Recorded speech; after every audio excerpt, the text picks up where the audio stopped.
届かぬまま深き業に戦いは続いてく歪む魂望み隠した伸ばした手が虚しくこう切る刻まれた棘強く抗う力で引きちぎる鎖世界を壊す運命から抜け出せ輪廻を封じてしらみゆく朝この世を生きる光赤く割れない命ほどけない鎖無数の世界食らいつく影連れて輪廻の終わりへ迫り来る夜果てるまでだから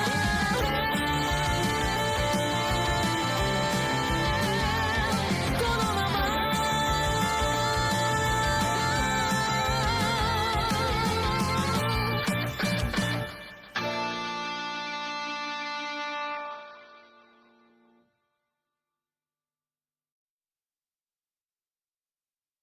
切り裂く光赤く螺旋を抱いて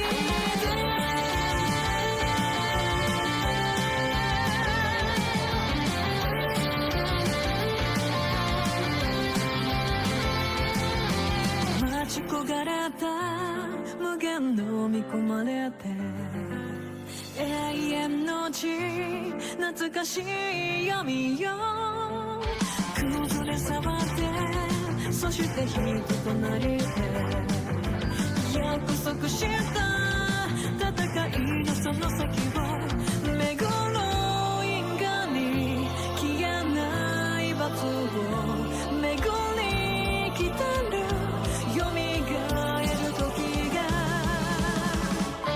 切り裂く光赤く割れない命ほどけない鎖無数の世界食らいつく影連れて輪廻の終わりへ迫り来る夜果てるまでだから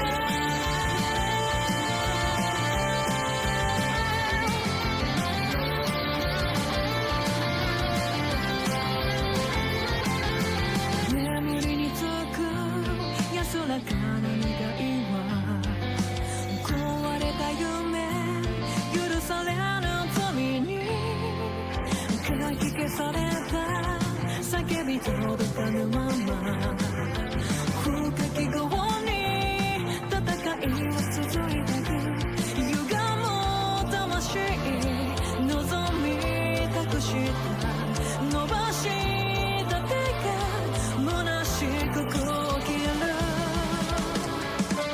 刻まれた棘強く抗う力で引きちぎる鎖世界を壊す運命から抜け出せ輪廻を封じてしらみゆく朝この世を生きる光赤く割れない命ほどけない鎖無数の世界食らいつく影連れて輪廻の終わりへ迫り来る夜果てるまでだから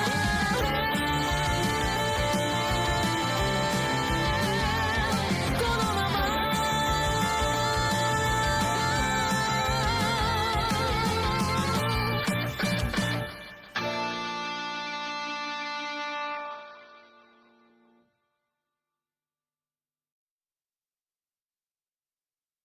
切り裂く光赤く螺旋を抱いて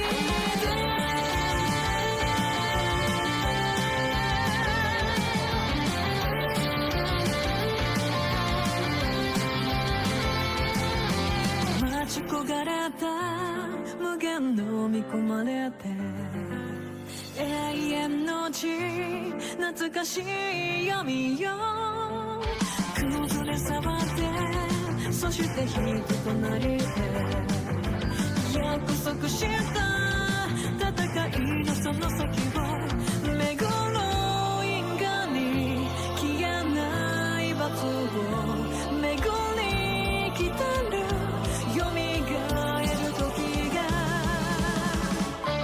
切り裂く光赤く終われない命ほどけない鎖無数の世界食らいつく影連れてみんなの終わりへ迫り来る夜果てるまでだから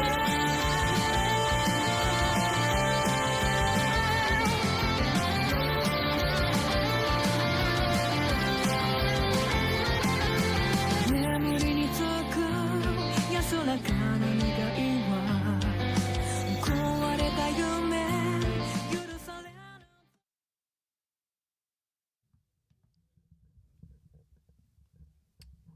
Dang it. I need to see the screen. Oh no, party foul. Well, we're not live yet anyways. I mean, we are live. Well, like, not recording live. Yeah, we're not recording live. But we're live. Ah, okay. Valid. Okay, so we got YouTube the long way. We got our chat set up. Now, if we see people dodge, we know who you are. Okay. There we go. I apologize for that. Y'all had to see my backside. I apologize. That's indecent exposure. Twitter, YouTube, don't flag me for that. But anyway, Not clickbait. check. Okay, I can see the green bar moving. Checkers. Okay, we're cooking. All right, so we can go ahead and begin this. All right, live on everything. In 3, 2, 1. Good evening, folks. What is going on? Episode 135 of the South Florida Gamers Podcast. I am your host, Silverback Senpai. Across the table from me is my co-host, Waluigi. Yo, long time no chat. It's been like, what, 2 weeks? Absolutely. Damn, one hell of an arc. Glad to be back. Yeah, it has been one hell of an arc. We've been on some journeys for these past 2 weeks. Will they be forgettable? Probably not. Yeah, they're not gonna be forgettable. But as we told you guys, last podcast ago, that hey, we're not gonna be doing the podcast due to these upcoming events that are gonna take place, especially with Thursdays being like the day zeros, and then of course Sundays we're not gonna be able to do in person podcast interviews due to these events that we're gonna be attending. So we're going to go ahead and start off with the very first one, and that is Otakufest. Yes. So, Otakufest. I'll just go ahead and start off with Otakufest was a good event. Hey, we were back at the MAC, and, it was a solid weekend. Granted, there were some technical difficulties on day one. For those that know, so Yeah. I'm not going to go into further detail with that, but day one definitely had its challenges. And it did not make me a very happy person because I like to give people a really good experience and a really good time. So because of these technical difficulties, it kind of hindered that day one experience for those who are just coming to the con for the first day out of the entire weekend. Now, I will say day two was a lot better. Definitely a lot of people. There were definitely we had all of our main event tournament on that day. Yeah. Like Smash Ultimate, Dragon Ball Sparking Zero, which was the very first time we've ever done an offline tournament for that game. Street Fighter 6. Street Fighter 6 was really good. Tekken 8 popped off. Fantastic. And then, of course, we ended up closing it out with Fatal Fury City of the Wolves. Yeah, despite all the hiccups we had, I still say the event ran really well. Because there was another issue, like I said, if you know, you know. Don't want to go into much detail. But grateful Otakufest actually provided the accommodation that was needed. Especially with the players and the situations and people understanding the circumstances. Yeah. Yeah, because we had some people waiting for like an hour, but the schedule still worked out well. Yeah. And my experience TOing Dragon Ball Sparking Zero was very unique. By unique, I mean like we had a crash out. There was also, Okay, you guys speak on that crash out. oh my lord. You guys speak on that. I know. I told you about this during Otakufest, but I didn't fully explain it. Okay. Because I doubt the person that's going to look at this or the person that crashed out is actually going to watch this. If they do, I respect it. I'm not apologizing. So I presume the guy was just like a little bit of a sheltered personality, is what I can say in the nicest format. He kept asking all these questions about Dragon Ball. And then I explained the situation properly. Like, hey, no giants. It's a first of two, or best out of three is what most people would say. And he just kept asking questions. I'm like, you know what? I'm just going to put it on screen so he can shut up. That's the first thing, because he kept asking these questions. Like, he won his first match. He didn't bring in a controller, so one controller had a flaw, so he kept complaining about it, so I swapped it out. And then, towards the finals, the crash out begins because, one, he transformed into a giant, which is against the rules. And I explained, like, no giants, like this. And he kind of showed up late, and I tried to explain it to him, but he kind of was just focused on the game. So, he turns into a giant, and he just starts talking smack, and it's just like, I can tell he's a little bit out of the ordinary or very unique in some situations. Like these pricks just could have given it a round to retry it. He wanted to restart the match after we've been going for an hour straight. I'm like, nah, you're going to have to hold that. He lost to both games and he crashed out. It looks like he slammed his hands at the controller. If he did, the controller's flawed anyways, worst case. I would have kicked him out, but me personally, it's just a convention and just people having a good time. So he was fighting third and fourth, and he was pretty mellow throughout the situation. He humbled himself, and that's what I was glad to hear. And probably some like small minor technicality issues, like probably microphones, but other than that, it ran smoothly. Like great games all around. They were recorded and such. But that crash out was funny because I guess he was more enraged because everyone sees a prize pool. We were talking about this fighting game community versus fighters grab cash. He saw the money and wanted to win for the money. Instead of like the whole situation. And then he just humbled himself because he realized that a convention had a good time is what I'm personally guessing. But like some people were laughing, some people were like making fun of the situation, and I didn't say a word, do anything. I just kept going like, look, if we had more time, I would have considered doing a rematch. But no. Yeah. As a TO, I had to stand on business with that one. I just kept my mouth shut before I said anything else dramatic. Yeah. But you did the right thing. Yeah, that's why I got the right call. I'm like, hey, Giants, restart round off. Like, I had to ask you personally to make sure. Yeah. For the proper context. Yeah, my girlfriend was with me the whole process, and she was just quiet throughout the situation. But that was a good laugh. But overall, like, the matches were really great and intense for, like, a Dragon Ball, like, 3D fighter. Oh, yeah. Will we host it? I don't know, but definitely I'll be happy to volunteer again. Yeah, those type of games are pretty much, they're good for convention. So yeah, I'm not going to have like a local scene for it, especially since we did it once and nobody. We did it once, and no, we did it twice. So Fighter Fest, we did it once. Yeah, we had like. Then we did it a second time. Nobody showed up. I was like, all right.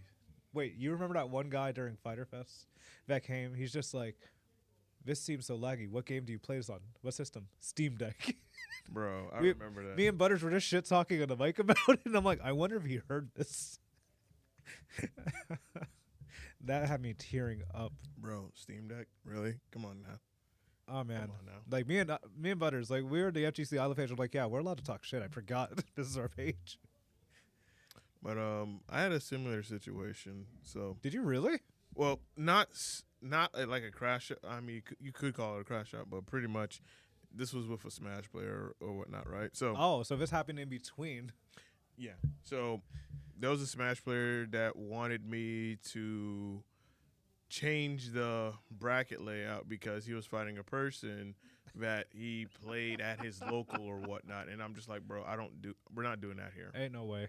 We're not doing that. Like, there's no seating is what it is, because the fact that if I were to change the bracket to where you end up having a bracket path easier than most other people, so that way you could win money. Then people who are not in the that are not in the local tournament scene, they're gonna look at me as rigging the bracket to make someone else win for money, while someone new could try to win some money, even if they're not that good. But at least they have somewhat of a easier bracket path because Sunday we had a guy that ended up having 2 DQs and made it all the way to semifinals because he had a very easy bracket path. Meanwhile, the one guy that ended up having to fight Mighty Yahiko round one. Oh no. Yeah, he was a bit salty about that, and he ended up being on commentary. But I think he also saw what he was on got set up on, because Mighty Yahiko, shout out to him. He's a very skilled Dragon Ball Fighters player. Oh yeah. And the setup that he trapped him into the point where the guy said like he could not play at all. Yeah. Until he sat in commentary and he saw another player just get out of that setup. So it was just like, okay. So, Yeah. but going back to the Smash thing. So, I had a guy. So he ended up losing, and then he got up, yells out my name, gives me the finger or whatnot, and mind you, I could have you're being disrespectful to a TO that's trying to run a tournament or whatnot. So, and not only that, I was in a good mood because I got to see one of my bros that I served with. Yeah, I remember that. Yeah, so I was in a really good mood. So I was like, I'm not gonna let that just deter me. I'm not gonna let that ruin my mood or whatnot. So I was like, I'm gonna just continue the tournament as is.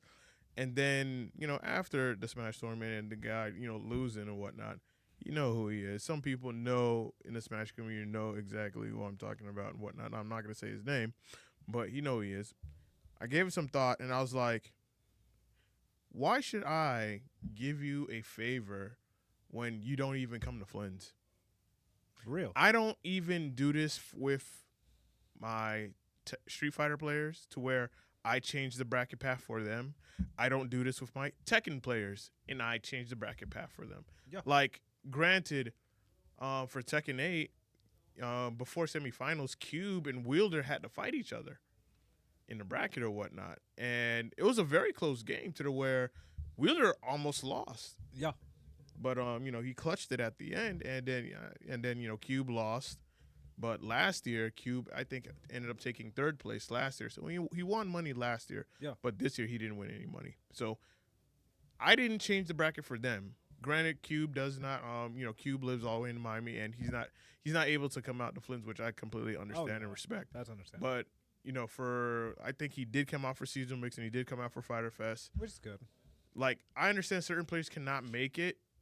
I get that, but this one particular Smash player has been to Flynn's before we even got to this level, to where we got this room, before we had this.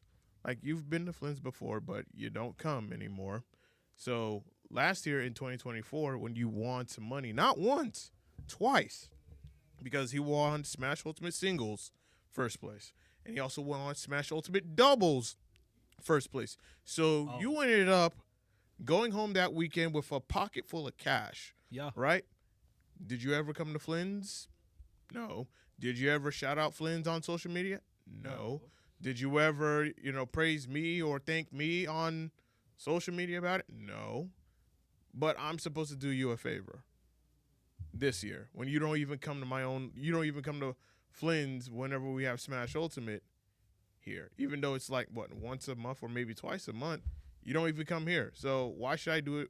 Why should I go out of my way to do a favor for you so that way you can win some money when you don't even come to my locals or let alone acknowledge my locals? Oh, that's real. So also, hey, Steven. The audacity that you have to expect that out of me when I'm trying to, one, it's unseeded for a reason. So that way, if anyone has an easier bracket path, hey, someone new is going to end up winning. Or if you're really that good enough, you're just gonna win. You're gonna win first place regardless, anyways. If you're that skilled enough, you're gonna win regardless, anyways. Like, prime example. Shout out to Itachi's Legacy. Yeah, he comes to at least majority of the Otakufest tournaments and wins first place. He doesn't care who's in his bracket path. Like, he knows he's gonna win. Like, he's that good. Like, the holiday one, he won. Last year he won, and this year he won. Yeah. He didn't care. He outplays. Yeah. Also, hey, Steven, what's going on? Shout out to S15 Costuming. Oh, yeah, DOG GOAT. Hold on. I got to get that other mouse to see. Let's see it on Twitch. Hold on, my bro. YouTube backside again. But pretty much to answer your question, Stephen, what you missed, we're just talking about Otaku Fest and the POV of both of us.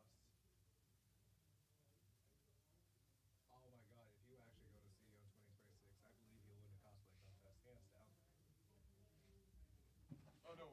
Don't worry. We're gonna talk about CEO. Oh, I know. Give us some He's time. he's talking about next year. Oh yeah, next week. Oh definitely. Oh my god, you better pull up in a cosplay like Warrior or some shit. You're gonna win. I told him like the one cosplay Steven should do is Gold Lewis. Yes. He would kill it. Oh yeah. Everyone may hate him respectfully.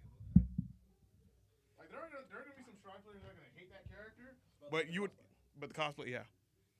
Just gotta figure out how to make a coffin, but that's not important right now. Okay, I'm back. So yeah, with that situation, Itachi definitely cooked. That was the one running the stream, watching everybody.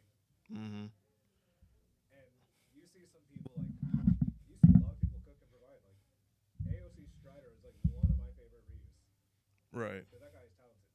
Right. Watching him play Itachi, even though he lost, it was a good sight to see because he's Hold on. Oh, Speak. testing. Okay, you're good. Oh, thank God. So yeah, repeat what you said because I see you talking. I don't see the thing like moving. I was like, Oh, okay, yeah. yeah. So go for it. So yeah, watching even though like Itachi beat AOC Strider, it's always fun to watch him because he's a good sport. He's very like into fighting games. And he's enough with his neutral because I've lost to him before as well, both players. But he plays Ryu, so I'm a little biased with certain people that play Ryu. So I'm just like, I even hyped him up. I'm like, it's Itachi's legacy. I'm like, so what? Kick his ass. Literally. It's like I'm a TO, but I'm biased for you. Because these are convention tournaments. They're not real tournaments because you know how unethical it is to say, hey, you're biased for a player. Fuck that. It's a convention. It's more for fun. Yeah, and that's the thing. Like, if you're, and not only that, we're also using this as an opportunity to grow the local scene, to get like new blood into the local scene. And Exactly. how would it feel that, instead of you winning the tournament, like, hey, let's see someone new win for a change, and then have them, try to invite that person to the local, because there were people that we saw that we've never seen before that never pulled up to any locals. Yeah. Like they're there for just the convention tournament and that's it. They don't come to no local. So Yeah. we should use like events like Otakufest and even Florida SuperCon, which I'll be running tournaments there, as a way to get people into the scene rather than just you're just there to farm for the tournaments and then all right, you win your money. All right, I'm out. Deuces. Yeah, pretty much. Yeah, like we say, support your locals, support the times, get to know the people that you're with. And it's funny, like, it's good seeing the local people or, like, people just sitting down, relaxing, like, enjoying games. Like, I saw Mr. and Mrs. Fantastic just playing Smash Bros. I'm like, somebody's getting smashed later. And then you just see, like, other stuff. Like, Dragon Ball Fighters, I think that was the only time I had a TO on Sunday before I had to dip. But that was the funniest event. I got to make sure the commentary was on there because I was allowed to talk shit. Or I was just allowed to talk my ass off. And I was having a blast. Right. Because just seeing Android 21 just like start robbing people is the funniest thing. And then I saw the homie Polarity. Like Polarity is someone you don't see at Flynn's, but I remember meeting him a long time ago. Yeah. He's a cool guy. Yeah. I met him at a kava bar. I'm like, hey, you should go to Flynn's. And then he always DMs me saying when's the next Flynn's event and such. And I always just tell him straight up. He was waiting for Dragon Ball Fighters, but he played Strive. Got his ass kicked. He's like, you know what? I had fun. I'm like, that's what matters. This is why I fuck with you. Yeah. When overall, Otaku Fest, even though the minor technical difficulties happen, everything still prevailed as well and on time. Yeah, and that was the important thing. I do feel bad for some of the tournaments that couldn't run properly. Yeah. Because nobody showed up. Yeah, and then of course, we had to direct people to like, hey, the game room, does not have any power, so just check back within a couple of hours or whatnot. Yeah, it sucked. It did. Like it was very demotivating, especially for me because it's like we could have had something, but again, that was like day one. That was things happen. Yeah, that was a technical difficulty. Be at least day 2 and day 3 of Otaku Fest. It was a lot better. Yeah, day 2 like had a minor one, but it wasn't that bad. Yeah. Then I felt bad for Jin, who showed up ready to have a Pokken tournament. He brought people, but forgot to sign them up. Had me dying of laughter. Yeah, That man's like, I can get 6 people right now, but did they sign up? No. exactly. I felt it- so bad. And yeah, and it was a thing. I let them know, like, because we're on a time schedule, just like we have to honor the time schedule because today's the last day, and People are trying to get the fuck out. yeah, this is the day where people are going to start, packing up early. So time is of the essence, and you don't want to waste time. Oh yeah, Like getting out of Miami you need to sure be helped. on. Like that's one thing about convention tournaments, as I've learned to do this over the years, is that I learned not to waste time. Nope. Don't waste time because with cosplayers, it's a different crowd of people that are just there just to have their game tournaments and bounce. That's the reason why we never do double eliminations because the fact that people And are people still request this to this day, and yeah, people were exactly, and it's unfortunately we cannot unless it's so popular by demand. Like Otakufest, like, hey, let's make it double. like the only way I would be able to do like a doubles tournament out of Otakufest or even a Florida SuperCon is if I have more than enough setups, and when I mean more than enough, I'm It can't talking be about 10 plus, and then I have to cap the bracket at a certain number. Yeah. And then of course I have to limit the amount of game tournaments to be had in order to do a double elimination tournament. So in for a good example, to give you guys a good example, that means Otakufest had about I think 12 to 14 tournaments. If they wanted to do double elimination tournaments, I would have to lower it down to 6. Yeah. Like 2 a day. 2 on Friday, 2 on Saturday, 2 on Sunday. Yeah. You guys get your double elimination tournaments. You guys get your money and your runbacks and whatever. However, because of double elimination tournaments, people don't want to stay long. Yeah. Because once they get knocked into losers, they don't want to wait for their next set to play. They don't want to wait on another person because some matches take a little bit longer. Or so. like a panel's going on, a cosplay contest. or Exactly. So something unnecessary that you are fully aware of is kicking in. yeah. So with that, you don't want to waste time. You just want to expedite the bracket as fast as you can. That's the reason why we do single elimination, first to 2, in, out, done. That way, hey, we're not wasting people's time. People are coming in and out, and overall, they end up having a really good time. Yeah, why'd you think you sent me and Wielder to air fry the competition? There's a reason why. Yeah, that's why you send Islanders to clear out the competition to make it faster. Yeah, and I don't do that on purpose because, as I said, I don't see the bracket. So you get whoever you get, and if you end Yeah. up having a very easygoing bracket, hey, more power to you. You have an easygoing bracket, just go for it. Yeah, I can't forget I almost lost to a jury that actually knew how to play the game, and I had to fight a Zangief that didn't. That had me cackling. Yeah, and that's how I got a free SuperCon pass. Steven says, when we getting Amiibo Smash tournaments? Ha! It ain't happening. It ain't gonna happen. So yeah, overall, like the past 3 days for Otaku Fest must have been very nice. Like it's a fun experience every year. I like going to the convention every year. That's the first time I brought someone I was actually dating to the convention and they knew who I was. I like how people immediately recognized the frame one. And then I saw my buddy Kawhi Satori, the guy who runs like the businesses and such. He runs like a playmat sticker business and all this other jazz. And then I seen Raindrop at SFW, who does like D-Gen stickers. And those two I both saw at CEO, which was even funnier. Gotta shout some of the homies out. Oh yeah, definitely. Then there's some card game stuff, shenanigans, but like the convention floor wasn't that bad. It was a little bit packed, but that's a convention for you. Yeah, when it comes to the Mac, like I think 2023 when we were there and we Oh, had God. and it was hot in that game room. And it was 40 That- degrees outside. Yeah, that's when we knew from that point on that okay, we've overgrown this convention center. But then they listened to the people after Miami Beach. Yeah, and now we're back at the Mac or whatnot. After the people requested this. Yeah. It's a good and a bad thing that the people actually want to go to the place and Otaku Fest listens. Mm-hmm. Because it shows that they actually care about the communities, they care about the drive, and they care about like cheap ass parking. Yeah. Cheap ass is like $10 now. Thanks, inflation.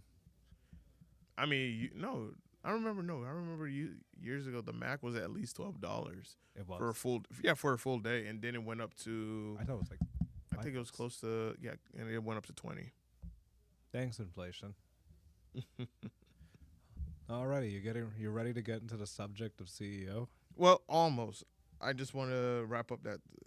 I just want to be able to wrap up the story of just that one disgruntled Smash player that lost Don't or worry, whatnot. I'm listening. Yeah, I would We're just say listening. overall, it's like if I don't do this for my FGC people that normally come to Flynn's, I'm not gonna do it for someone that barely or doesn't even support support Flynn's or support the local here. You don't come up, you don't come here, you don't show up, but yet you want me to make your bracket path easier so that way you can win money. Like, get out of here. Sorry. I'm sorry. No. Like, the audacity that you have to ask that of me, like, what have you done for me? Because I did you a solid last year and you won. Not one tournament, but 2 tournaments. I did you a solid. Hell, I didn't even have to move anybody. You just accepted the bracket as is because you knew you were that good. So what changed this year? I'm just saying. And of course, saw the person at CEO. I don't even need to make eye contact. Didn't even need to speak to him or whatnot. And that's when I just tell myself that when it's not all Smash players in South Florida. There's just certain ones I just don't connect with, and it's like I don't care to have like any kind of connection with that person, especially people with that type of mentality. I don't care for that. But they want to make amends. You know what? Hey, I'm cool with that. And hey, water under the bridge. We can make amends and whatnot. But I'm not gonna ask for an apology from you. If anything, I'm just gonna move forward. Just mess with the bracket again, quotation marks. Nah, but I would definitely say that if I ever do Smash tournaments at cons, it's gonna be someone else. Oh, for Like God, I'll shadow that person, but it's gonna be someone else. That's gonna be pretty much the new face. Like, I don't have a problem dealing with Smash players. I just have a problem dealing with the ones that are in the competitive scene that are nitpicky. Because Butter Punch will tell you like how annoyed I was getting. Oh yeah. He will tell you how annoyed I was getting, and I'm just like, bro, this is the reason why I don't like dealing with Smash players, bro. Like, I don't deal with this with my FGC peeps at all. No. Because majority of them know they can cook if they can cook. Yeah. And just rob them. Go outside. Yeah. Or just say it in person. Yeah. So that's why I'm just like, man, y'all can have that, y'all can deal with that. I'm just not. I am getting too old and dealing with nonsense like that. So, hey, you know what? More power to you. Have at it. I'm not gonna stop you. I'm just gonna continue doing my thing. You're gonna go do your thing, and we just go our separate ways. That's it. So. Otakufest, and then of course I got to tour the convention floor on the last day, and same as it's pretty much about the same. If you've been to the MAC before, you've been to Otakufest since 2019, 2021, 22, 23. Nothing has changed. Yeah, not much has changed. Just the vendors. Yeah, so it was good. It was a good year.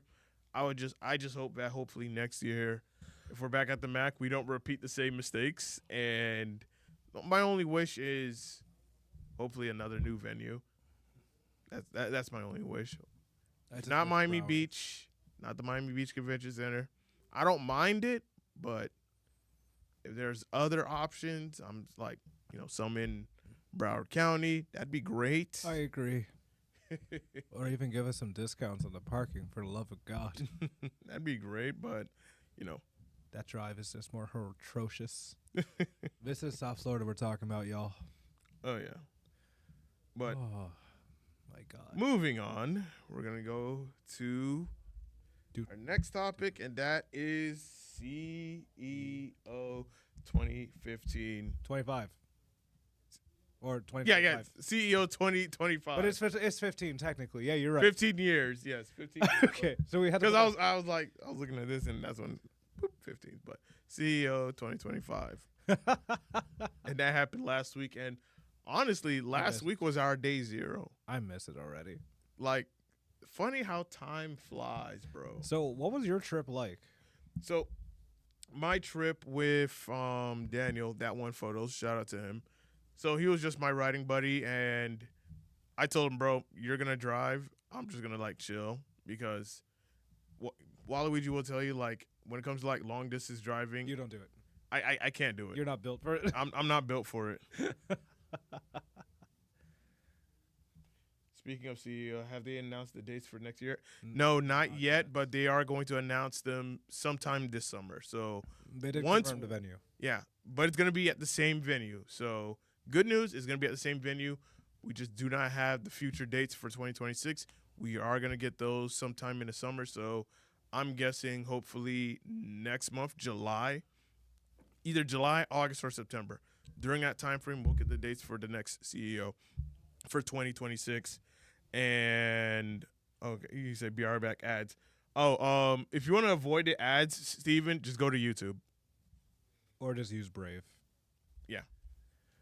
Use the Brave browser or just go to YouTube. No ads there. So pretty much you had Daniel drive the whole way. Yeah. Speaking of YouTube, you want to pull up the YouTube chat?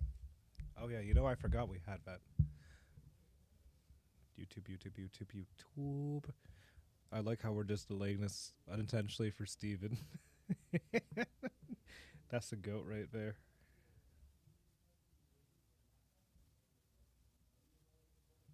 Ah ha ha. Oh, didn't. Oh, he's just catching up, Okay. which is dope. Okay. So yeah. So You had Daniel drive the whole. yeah, I had Daniel drive the whole way or whatnot, and shout out to him. And yeah, as I told Daniel, like, I'm not built for long distance driving. I'm just not, especially with no energy drink. I don't do caffeine. Yeah, I just don't. I just don't have it in me. I apologize, but That happens. but yeah, it was just me and him. I ended up getting like a mid-sized SUV because he's bringing a lot of stuff. I'm bringing a lot of stuff. So normally, I would always ride with you to CEO. But I was like, this year is gonna be me and Daniel, and thank God it was just me and him because I don't think we would have enough space for a third person in their stuff because. Yeah, the back seat and then the trunk was packed with stuff. Holy mackerel. Yeah, so nobody wouldn't be able to fit in the third as a third passenger. So it was just us two.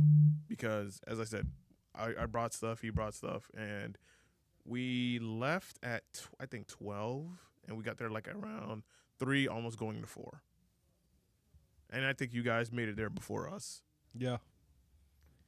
That is true.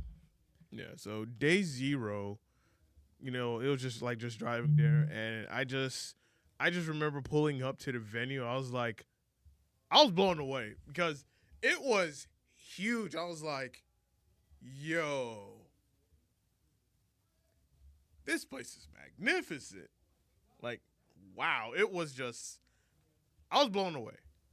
And I was like, I got to take it in, and then, of course, there's also a shuttle service that will pick you up. Like, it comes around, it'll pick you up and your luggage and take you all the way to the front of the entrance and whatnot. First thing I asked is this free? Because you never know. You never know if these services that they offer, is it free or does it come with a price or is it going to be, charged to my room? Like, you got to ask these questions because you never know. You don't want to use something and then all of a sudden, oh yeah, you got charged for X, Y, and Z. Like, wait, what?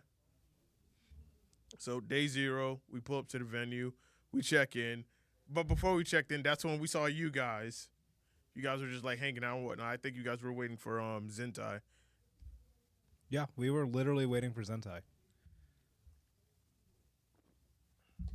So we checked in, got my key cards. So me and Daniel, we went up. They gave us the wrong room because it was supposed to be two queen bed. It was a 2 queen bedroom. Instead, they gave us a full one king size bedroom. I was like, it's not the room that I requested. Oh yeah, watching you was a funny thing because we were just like, wonder what happened to piss him off. So we came back downstairs. The hotel guests, shout out to them. They were very nice and very Oh, professional. the concierge or like the up. Yeah, and they gave us the right room or whatnot on the 8th floor. We go there. I check out the room. I was like, okay, this is nice. And then I begin setting up. And then just, go downstairs and then just, see who else shows up or whatnot. And then I just toured the entire venue. It's huge. Like, bro, Yeah. the amount of restaurants this hotel have. What did Dan said on the chat? Because I hate how I can't see like the full chat on this thing. Also, seeing you guys was a cool thing during Otakufest, but Super Convo, I want to run. I want to run the ones either in Smash or Sparking Zero. Fair game. Yeah, I'll keep YouTube on. But yeah, I'll talk about my day zero. So at least it Go for it. coordinates. Go for it. So pretty much, I had like 4 people stuffed in my car for the first time ever in a while. Mm-hmm. So it was Nightbreed, Ultima Wielder. I had Nate King Cole. I had 11th Letter / Casino, who's a Tekken player. And then, yeah, those 4. Yeah, I literally just named them that quick. So we stop at a Wawa to get gas. We go to the Fort Pierce rest area just so I could pee and see my girlfriend because that's where she works. So we killed 2 birds in 1 stone. And then that's when we went up. We were just waiting for Zentai the whole time while Casino and Nate King already had a room. Mm-hmm. They're such fun people to ride with. There was a segment where I took out my Steam Deck. My car was so flat with no vibrations that I had a little mount for my Steam Deck so Nightbreed could lab Street Fighter while I'm driving. Bro. That was the funniest thing. I took a picture of it too. Nice. Yeah, I'm just like, and then the funniest thing is, I'm going 70 on like Turnpike, minding my business. He puts his fight stick to the back so Wielder can lab 2 for Fatal Fury, and you're seeing him do these combos at his angle. But then my Steam Deck crashed because he was trying to test out a Rev Blow like punish, and I was cackling. I'm here. They're both labbing the same like motion. It was super funny. So as we got to the hotel, we're just here chilling because that's when I got to see Demi and Hines. Mm-hmm. Yeah, I love those 2 to death. They came from Maryland. But yeah, as we're getting the island people slowly together.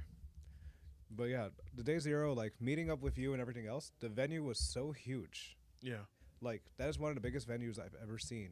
Yeah. At like a hotel / convention. Yeah. It makes SuperCon look weak.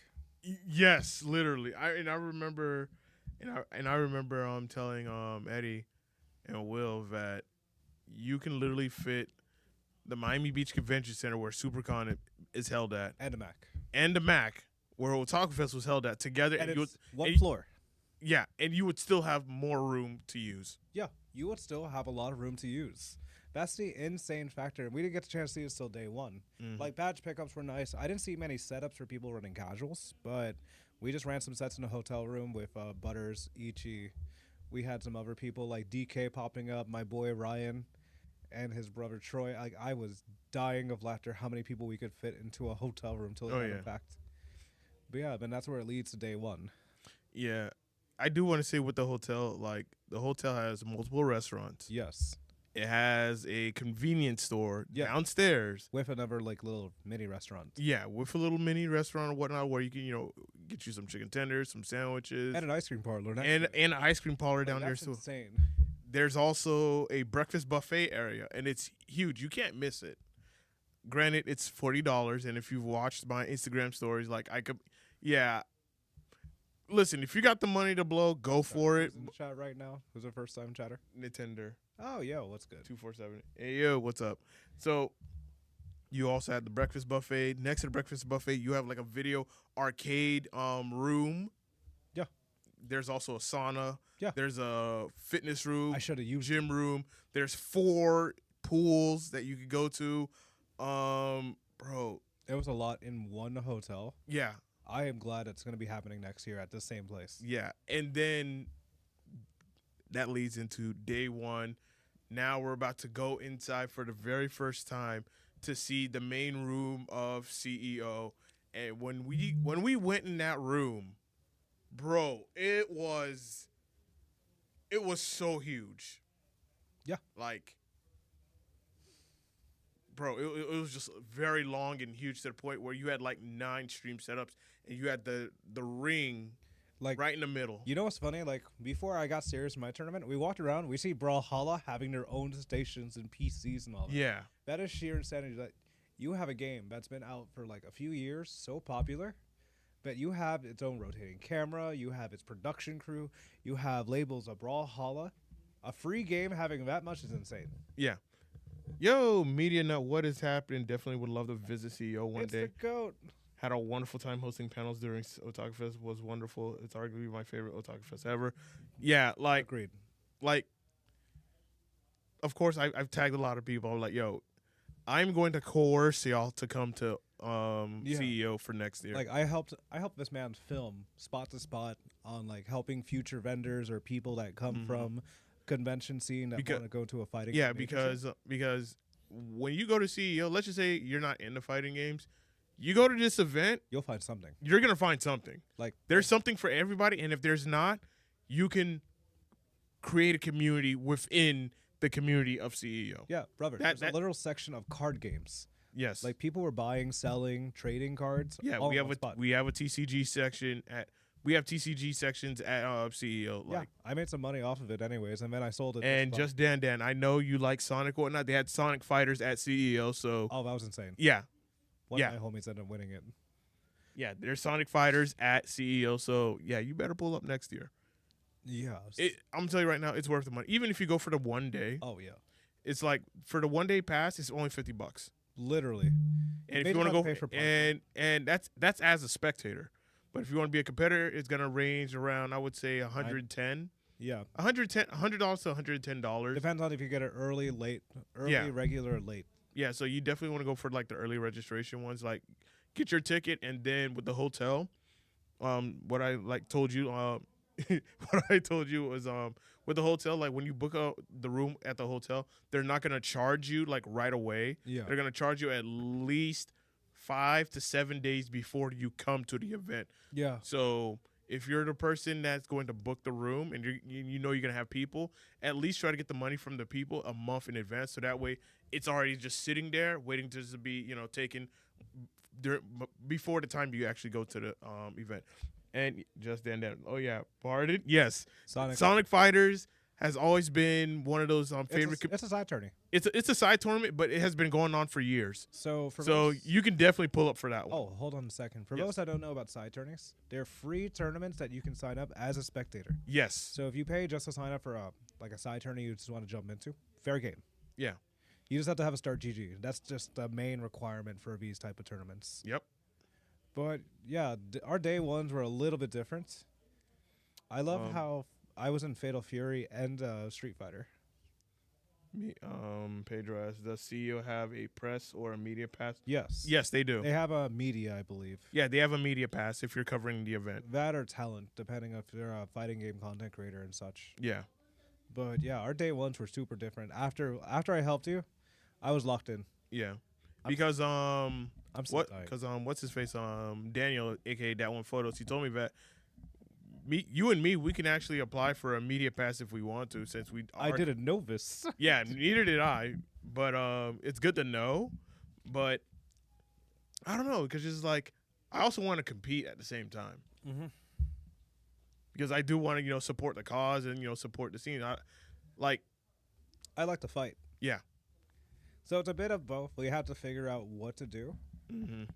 Because it's our battle of free entry, or is it free entry, or we still have to pay a fee? I think you still have to pay a fee.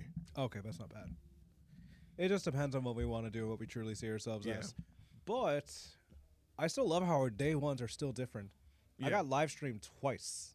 I got live stream once. Well, actually, the day 2 I got was my other stream, but that's not important right now. I was the first match of CEO Gaming's Twitch. Nice. I had to fight a guy from New Jersey, 1-2. But the funniest thing is, I went, yeah, it was 2-1. Like, it's a first to 2, which is really scary. I forgot how to short hop in some of my inputs because I got so nervous. I won just from throw loops. Nice. And I almost got robbed, but recovery shows. And then I got to flash my tattoo of the Snack Box Arcade fight stick. And Junk Food actually gave me $40 in store credit. Nice. I told him, I'm like, hey, if I do this, can I get something out of this? And he showed me the pictures, like, don't forget to take a picture of this. I'm like, say less. But I'm looking at Pedro's home comment. you're good, you're good. Oh, all right, I'll send a request for talent or media. Then should they join Smash? Should they join Smash is my biggest series of my channel. So Smash Bros is a massive part of my content. Would love to cover the event. CEO 2026. Yeah. Just wait for the applications. So yeah, I would because usually registration happens usually around like January, February, but we should get the dates for 2026 sometime this summer. yeah, we'll get the dates, and then applications do show up a little bit later, like probably like a year later. Well, not a full year, but like maybe 7 or 8 months later. You just got to see like registration for media, content application, commenting. Yeah, they're gonna have usually those links ready, like early next year, because that's when they start announcing all of their upcoming events. Like, soon as Combo Breaker announces their dates, then of course CEO comes literally right after, because those two events are usually close together. Like Combo Breaker, it's another fighting game tournament event just like CEO. Yeah. But this one's in Chicago. Yeah. And this one is more it's like a concert themed event, where CEO it's more of a wrestling themed event. Yeah. So with just those two events alone, you can definitely try if you want to. But the thing with Combo Breaker, it's always on Memorial Day weekend. Yeah, that's and that is also around the same time as MomoCon. Yep. So You're choosing one or the other. yeah, you're gonna choose one or the other. So if you love MomoCon, then you're not gonna attend Combo Breaker, but you can also attend CEO. And CEO has always been in the month of June, so Which is good. Like, Yeah. there's a stable month Mhm. because some conventions are like, hey, we're going to move this instead of July to August. So plan ahead. yeah, But CEO's always been within June. Has Yeah. not changed, skipped a beat. yeah, And definitely the venue is way better than Daytona. yeah. So, yeah, Way better. let's keep going with day 1 anyways. Yeah. So day one, What were you doing? my day one, I was just going around filming everything, getting content, and then of course just talking with people, and I also had my match at 2:00 in the afternoon. Oh, in Grambling. yeah. I had my pools, and How was that? How were your matches? good. I actually got to play on stream. Did you redeem yourself? Yes, I redeemed myself. As you should. And shout out to Shrimpan. I think it was Shrimpan Pantsu. I went up against her Galleon, and yeah, it was 2-0. Damn. Shout out to the person you cooked. Yeah, That's real. yeah. So I redeemed myself. So towards the end, I did a taunt of one of my favorite wrestlers in WWE, Jey Uso, where I went 4 letters, 1 word, yeet. and I left. I had my moment, so I was happy about that. Like, You got to talk your shit. You're allowed to. yeah, and that's one of the best things when you do compete at these events, y'all, is the adrenaline rush that you get when you're playing against other people, especially when you get to play on stream, which is pretty much you're playing on the stage in front of people, and it's being broadcasted to hundreds of people. Yeah. So a lot of people are watching you, and you get very nervous, but at the same time, I was nervous. you get this adrenaline excitement that you got, especially when you're winning. And then you're just like, okay, I gotta play really careful. I can't I like don't you wanna have to play solid. And a lot of people usually get nervous, but once you calm those nerves down, it's just like it's a cakewalk. Yeah. And it's like win or lose, it's still a great feeling Yeah. because It's like, even though like you're in a weird situation where it's overwhelming and stressful, Mhm. you're having a great time at a venue like this. yeah, That's what happened to me because I had my second match stream and I had to fight against one of the strongest Akumas in the world, which was Bonchan. Yeah, I got 0-2'd, or I got 2-0'd, but I got one round off of him by doing Wake Up level 2 Hashigeki, or like Super Hashigeki, where like I was even shocked. I'm like, damn, I just took a round off of a godlike player. And then he downloaded me. Like, I felt the download process already kicked in, and I'm like, I accepted this. Yeah. I'm like, all right, I got cooked on stream. Shout out to Aerodust for putting me on stream. Oh yeah. But I'm like, now I can get serious. Yeah. So I lost. I lost my winners against a Matera player. I got zoned out. I don't fight a lot of Matera players because that is a zoner, and I don't know the matchup. You know, I don't know the matchup that well, especially on a much higher level. And I think that person also went on to get, I think, top 8 in Grand Blue. So just like I couldn't even get a round off of him, but it just goes to show that there's a lot for me to learn, you know, going forward or whatnot. And hopefully, you know, next year I can, you know, get some upsets and learn to, you know, game a lot better, especially with my character. And my losers, I won one, Cakewalk, and no, it wasn't Cakewalk. Oh, I gotta talk about my losers because shout out to Soto, because Soto was there and he watched the whole thing unfolded. Oh, really? Soto, if you're in the chat, I think on Twitch or whatnot, you remember that one guy that got salty after, bro? This one match. Oh shit. He had Siegfried. And oh no, you robbed him. I downloaded him. He was messing up, and I heard him messing up because for me, I don't have my headphones. I don't have the headphones on to, like, you know, tune everything out. You hear the noises. I hear the noises, and then I was hearing his frustrations and whatnot. Like, he whiffed a super, and I was just like, oh, I'm punishing that. I'm punishing that bad. And then, of course, he whiffed another super again, and I punished it. He got up, unplugged, didn't even say GG's, didn't give me a fist bump, and just walked away. That dude was pissed. And so it was like, yeah, you got him good. I was like, I got into his head pretty much. That match, I got into his head. Because after game 1, he was like getting a little bit upset, and after that, game 2, round 1, he was getting really frustrated. And that's when I was like, all right, time to lock in. Let's go. Burning finger, I'm in there. I am in there. I'm fucking him up. Burning finger, you I'm weed. I'm like, oh yeah, I'm definitely in there. So I cooked him, and then guy got upset, unplugged, walked away, just like yeah. He was just like, damn. Yeah, Soto was there. He was like, yo, good shit. Like, and he saw him like, yeah, he was getting pissed, and I was like, yeah, I know. Like, soon as, and for anyone that has played fighting games, you know, when you're playing against another person and you see them getting frustrated, you don't even look at them. You just feel them getting pissed off. You hear them getting pissed off. You're just like, okay, I need to double down. I need to get into your head. That's when fighting games become more interesting and more enjoyable. They become more mental. Yeah. That's the fun about it. Yeah, especially, like, it's one thing when you do it online to where it's like, I got you messing up. You're screwing up. I'm reading you like a book, and then as soon as you're about to hit them with the game-winning finish, disconnect, rage quit. Happens all the time in Grand Blue, but this time in a major tournament setting, you see it in person, and it's like, yeah, you had to eat that. Didn't even give me a fist bump. Gave me a fist bump in the beginning. Didn't give me one at the end. Yeah, he got mad. Yeah, that happens a lot when it comes to certain folks, but yeah. I downloaded someone so hard. They looked at me and just like, they had no choice with the fist bump because they saw the look on my face. Because it was a Luke player, but he misinputted. I took advantage of the misery. Yeah. But what I felt bad for was a Chun-Li. Like, he played like ass, and I called out most of the stuff he did. But when my last match, I lost to an Ed player. I forgot the matchup. I'm not even going to lie. But going 3-2 in Street Fighter, placing 297th out of 860-something people, that's insanity.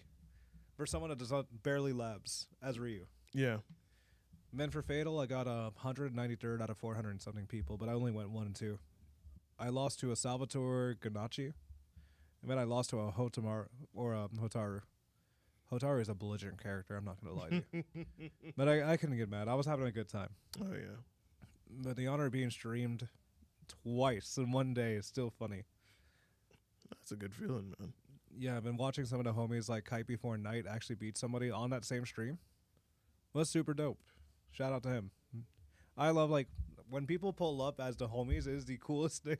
Yeah, that's another good thing about going to these events is all the homies are gonna pull up and be there. Like a good chunk are gonna be there, and it's always a good time because for one, you have the whole weekend with them. Yeah. So you have the tournaments that happen.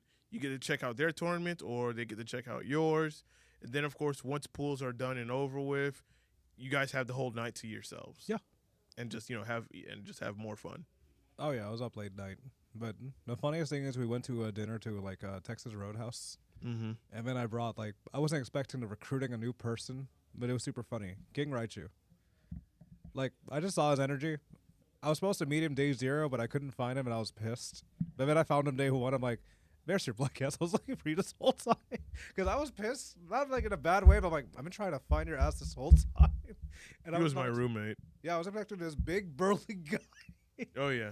It was the funniest thing, and he was so loud. It was the funniest thing. And then we started playing, and we started downloading each other, and that shit got dicey.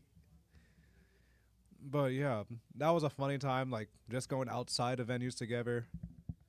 But the funny thing is, we were almost late for the family photo. So Yeah. last year I missed it because I lost sleep because of Nightbreed.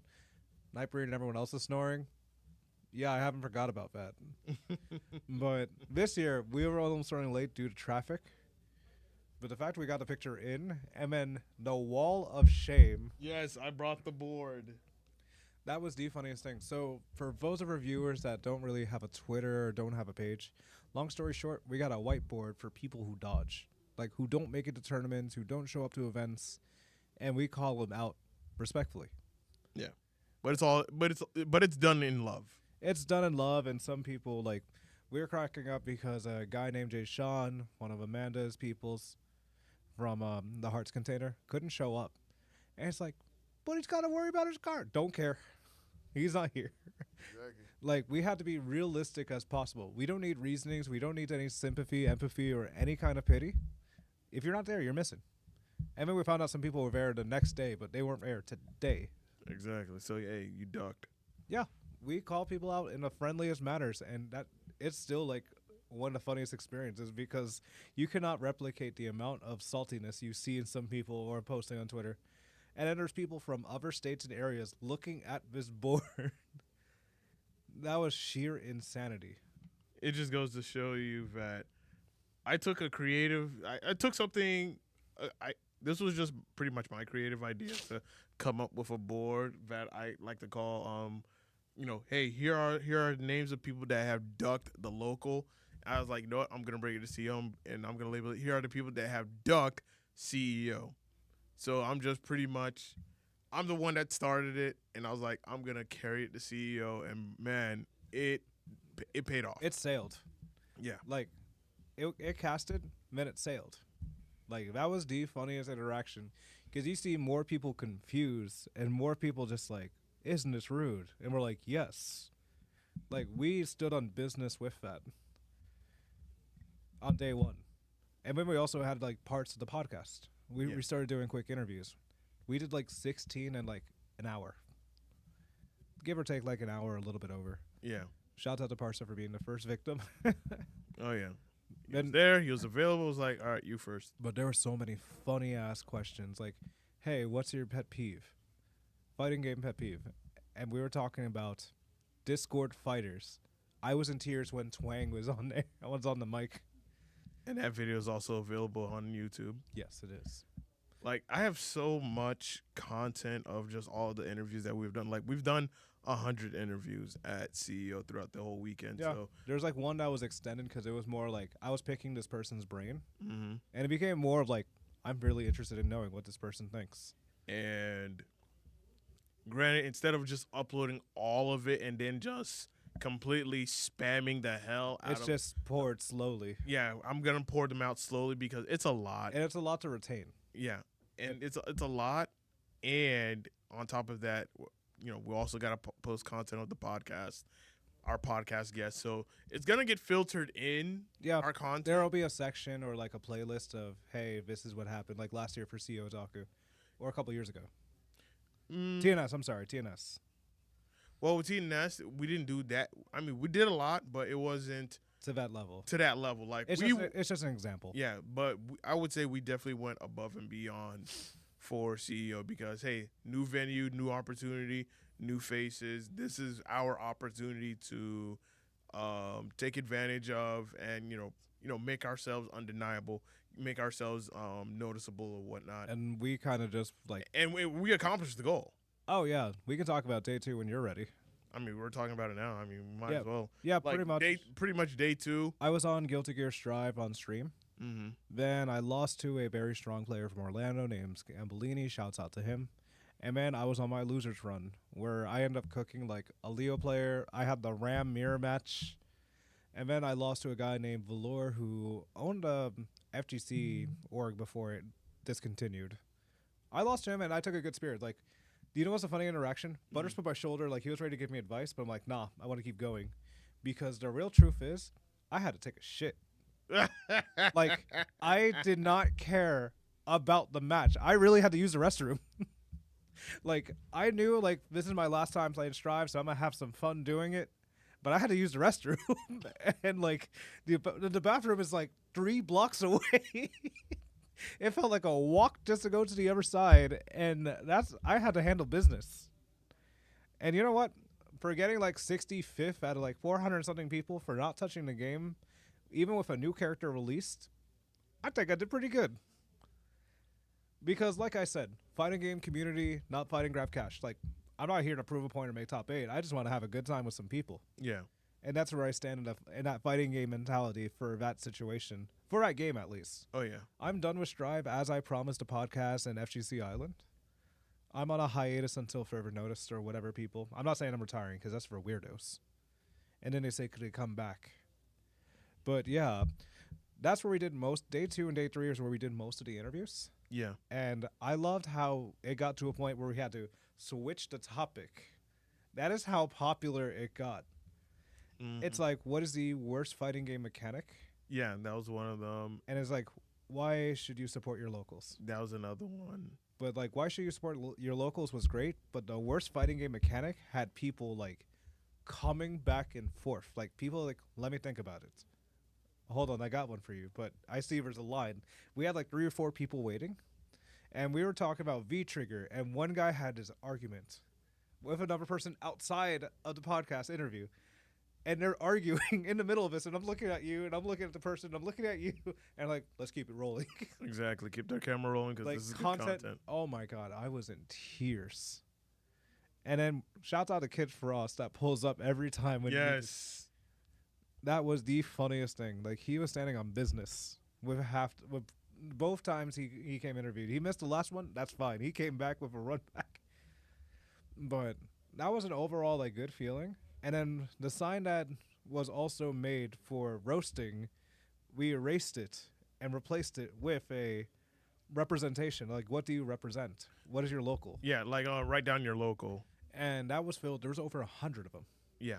And most people realize that's from, like, either the southeast, like the Midwest, like various people. Like, someone's like, oh, there's no Minnesota. Writes it. And the fact that the directors of Evo and Combo Breaker saw is like, you should bring it here. We'll get a whiteboard for you. And I explained to him, like, yeah, this was used for roasting originally, and now we're doing this. He's like, are you serious? Yes. I stood on business for that statement. The fact that I was able to talk to the directors of, like, other bigger events noticing this while you were away doing TOing was the funniest experience. It's a good thing because as I said, our goal was to do some content, do some good content that it will definitely highlight and show the FGC, especially the good parts of it, not the whole drama or what's your top tier character, bottom tier character. We just asked, like, real questions that people. We asked real questions. We also wanted good representation when it comes to people going to locals, because for me, being a tournament organizer of a local, I know the importance of coming to a local. Yeah. So I wanted to highlight that and let that be a focal point for Saturday, and of course have conversations with people at the event and ask them, hey, why should you support your locals or whatnot? And you get a lot of responses, and then of course, don't worry, y'all. For those that are watching, they are going to be uploaded to You'll our social medias, you'll but see it's going to this. be you'll see it, but it's going to be very slow because It'll be a little bit later. yeah, because it's a lot. It's a lot of content that we've did. So it's gonna be. We pretty much have like a good 2 to 3, 4 months worth of content that we're just gonna slowly churn out. Yeah. Whatnot. So for those that haven't been a CEO or don't understand what you're saying, you'll understand later. Yeah. Like a lot of people, like we'll just give you like a summary. A lot of people complain about Guilty Gear Strive. Yeah. That was the funniest interaction. Like Purple Roman cancel was like if you mess up a move, you can do it again. Which I asked someone, I'm like, have you been pop busted before like this? They're like, yes. I felt so bad. It's like you need to get insured. But then there's people that talk about what's the worst fighting game again? Someone just straight up said DNF or Dungeons Fighters. Yeah, I remember That had me cackling. I'm like, that is the realest statement because they broke their game so early and then never came back to it, and then they came back to it so late. Some people have talked about niche games that don't even exist. Well, don't even exist in the back of our heads, but and what people have experienced through Fightcade and various stuff, like Angel Eyes, for example, or like, was it Plasma Blade? Mm-hmm. But like, you see people getting creative with these answers who are very generic, and that's fine. The people that represent themselves or their locals that show up, super dope. Yeah. So, want to go? I want to continue on. Yeah, you're good. Yeah, I want to continue on this because when I tell people like the main reason why I came up with that topic, why should you support your locals, is because there's a lot of people who who don't go to locals or they'll just say, hey, they're not into fighting games. They feel nervous about going to a local for the very first time.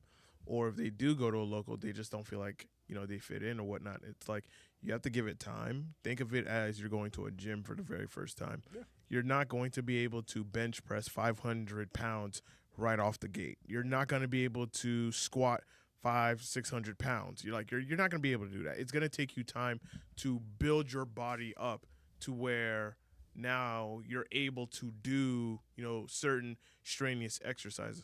When you're going to your local, think of it as you're going to a gym. Instead of, you're physically working out, you're learning how to get better at a fighting game. And most locals have multiple fighting games to where you may not prefer this one, but this one may click with you. There are certain fighting games that click with certain people. For me, I can play Street Fighter. I can play Tekken. I can play Guilty Gear Strive. I can play Blaze Blue. I can play Grand Blue. I can play Under Night. I can play Fatal Fury. So many other fighting games, but there are certain ones that just click for me, that just work for me. Like, for me now, I'm all focused on Grand Blue. Can I play Street Fighter? Yes, but it's not my focus right now.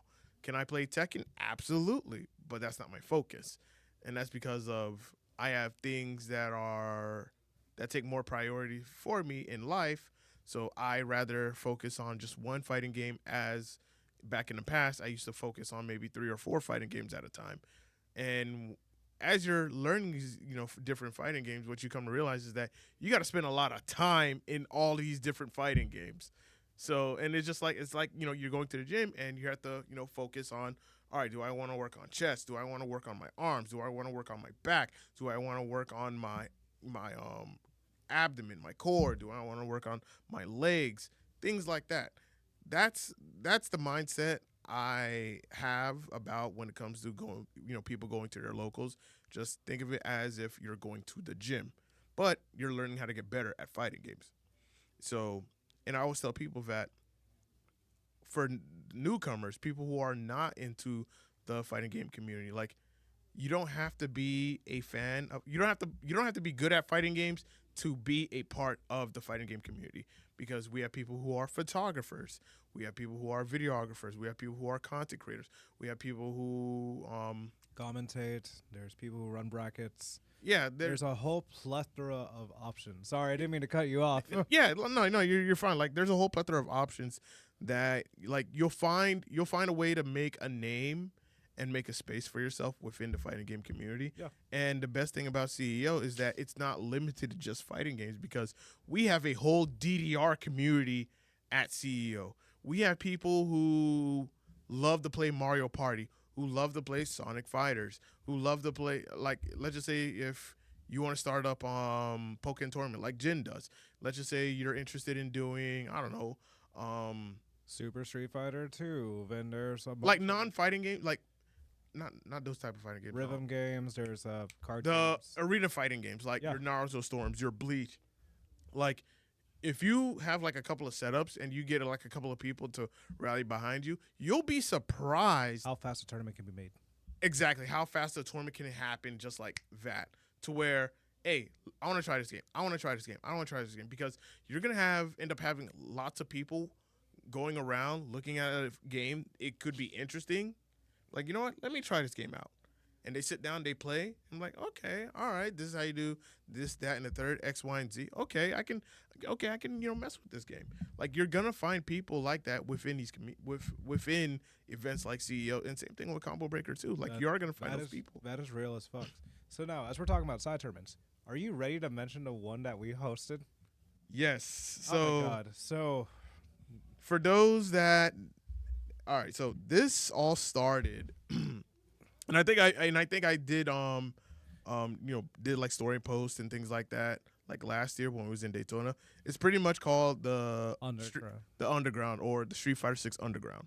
So this all started with me and Nightbreed.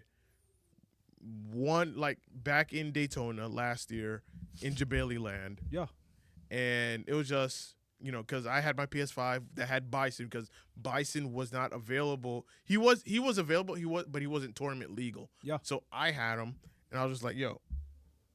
Yeah. So more people were just like, all right, let me just paint y'all the picture. Let me paint just the picture before the real picture kicks Yeah, in. so let me paint the scenario. So give y'all a history lesson. Not a history lesson, but a story. So I bring my console. I see a lot of people playing Street Fighter or whatnot. Everyone trying out Bison. And it started off with like at least a good 4 people. Then 10 people showed up. Then we had about a good 20-something people show up. And me and Nightbreed, we looked at each other. It was like, yo, you want to run the tournament? He was like, yeah, let's run it. So, and Nightbreed asked me, yo, you think we should run a tournament? I was like, yeah, I'm down. I'll make a quick bracket, a quick challenge bracket or whatnot, because it was the fastest way to to create a bracket, get the names and whatnot. So Nightbreed's like, yo, what do y'all think about doing a tournament for Street Fighter 6? Everybody that was there was cool and like, yeah, let's do one. And Nightbreed said, y'all want to do it for money? I was like, hell yeah, all right. So it was a $5 entry. And we ended up raising over $300 because people were also donating to the pot. So yeah, myself and Nightbreed, we didn't pocket none of that money. We ended up giving it back to the players. Yeah. So it was a top 8 payout. So some people walk away with some good chunk of change in their pockets or whatnot, and it was a good time. Like it started at what I think 11, and it wasn't done until like 4 in the morning. Yeah, which is what happened again. Yeah, that was the very first Street Fighter 6 Underground. It was so well received that it was like, yo, y'all gonna do this again next year? It was like, yeah, we definitely. It got demanded. That's how. Yeah, that's how crazy it was. And then now fast forward to this year, a month, 2 months, prior to CEO, I'm getting hit up. Yo, you guys doing Underground? People hitting up Nightbreed, yo, y'all doing Underground? Like, yes, we are doing Underground this year. We are gonna do it this year. So I was like, for this occasion, I'm gonna bring my PS5. I'm gonna bring the second streaming PC that we do here at Flynn's. I'm bringing that with me with 2 monitors. I'm bringing some of the streaming gear, so that way we have some cameras, capture card, microphones for commentary and whatnot. Like we are gonna capture the content for this Underground. And man, did we accomplish that goal that Saturday night. It started at 10, and I remember how chaotic it was. I left during the last bit of it because I did not want to get bodied. Yeah. But long story short, the earliest thing that happened were people swarmed up, didn't know what to do, didn't know about Nightbreed, they kept bugging Silver.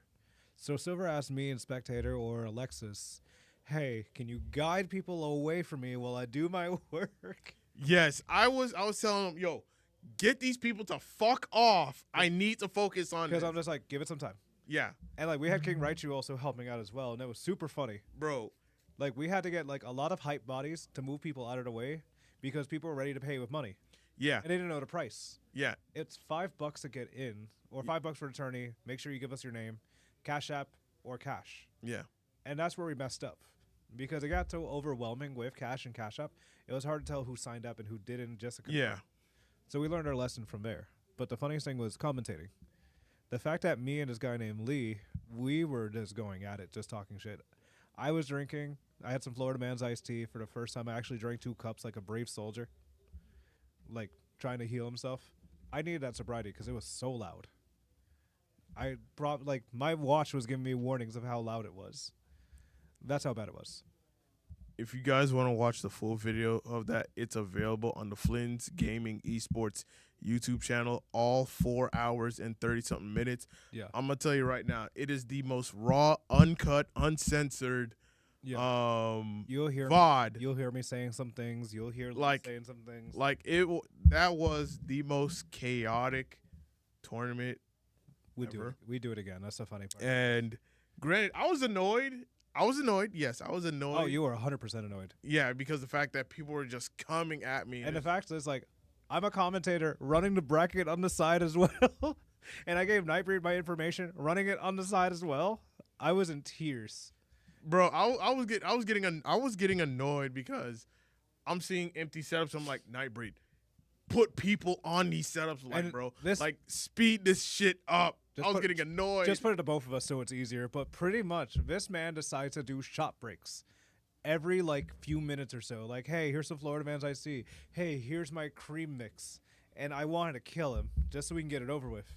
And before top 8, he does a drink break, and I'm putting it on the camera. I'm like, this dumbass is really doing this before an event. and it went long. It was like, I think 10 or 15 minutes long. He pulled a Latino stunt. Like, that is a Mexican stunt you just did. It's like you celebrate. I'm like, bro, That's the one. I want to go to bed. That's why I dipped. I'm like, all right, this is the winner's final. Raichu, handle this. Yeah, I'm like, bro, I want to go to bed. And that was the funniest thing. I want to go to bed. The funniest thing, like, I don't even think I'm allowed to say what I said on Switch because in terms of service, but I'm just like, this. That's why I said it's up on YouTube. So if y'all want to watch it on YouTube, Yeah, you may hear me crash out unless the mic didn't pick up my scream, but that was super funny. Oh no, the mic picked up everything. Oh, shit. I'm gonna let you know right now that the mic picked. I'm everything up. not guilty of what I said.